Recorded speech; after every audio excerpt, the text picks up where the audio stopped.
ஆரோக்கியமான உபதேசம் அப்படின்னா என்ன? தீத்து 1ஆம் அதிகாரம் 9ஆம் வசனத்துல ஆரோக்கியமான உபதேசத்தினாலே புத்தி சொல்லு அப்படின்னு சொல்லி வருது. அப்படின்னா அதாவது தெளிவான சரியான வேத வசனத்தால் உறுதிப்படுத்தப்பட்ட உபதேசம் என்று நம்ம அது பொருள் கொள்ளலாம். ஏன்னா கிறிஸ்தவர்களாகிய நாம் எந்த ஒரு உபதேசத்தை எடுத்துக்கிட்டாலும் அதுல ஒரு எக்ஸ்ட்ரீம் போயிடுறோம், இல்லைன்னா அடுத்த எக்ஸ்ட்ரீம் போயிடும். ஒரு எடுத்துக்காட்டு சொல்றேன். கிருபையா விசுவாசமா அப்படின்னா, கிருபையினாலே தேவன் நமக்கு ரட்சிப்பை கொடுக்கிறாருன்னு அதை மட்டும் எடுத்துக்கிறோம்.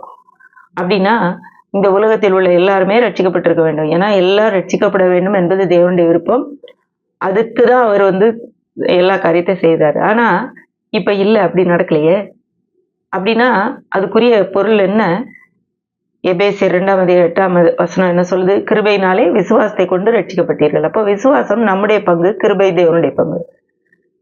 அந்த கிருபையையும் சில நேரம் நம்முடைய தவறுகள் செய்வதற்கு அதை ஒரு சாக்கா எடுத்துக்கிறோம். கிருபை இருக்கிறதுனால நான் என்ன வேணாலும் செய்யலாம் அப்படின்னு சொல்லி பேசுகிற மக்களும் உண்டு. தீத்து 2ஆம் அதிகாரம் 11லேருந்து 13 வரை உள்ள பகுதியில இந்த கிருபை என்னத்தை போதிக்குதான்? நமக்கு அவபக்தியையும் லௌகீக இச்சைகளையும் வெறுத்து தெளிந்த புத்தியும் நீதியும் தேவபக்தியும் உள்ளவர்களாய் உலகத்தில் ஜீவனம் பண்ணுவதற்கு போதிக்கிறது அப்படின்னு சொல்லி இந்த பகுதியை சொல்லுது. இப்போ இந்த கிருபை நாம் தெளிந்த புத்தியும் நீதியும் தேவபக்தியும் உள்ளவர்களாய் உலகத்தில் வாழ்வதற்கு நமக்கு போதிக்கிறது. இப்போ எவ்வளவு அந்த ஒரு வேத வசனத்தினால் உறுதிப்படுத்தப்பட்ட உபதேசம் தான் ஆரோக்கியமான உபதேசம்.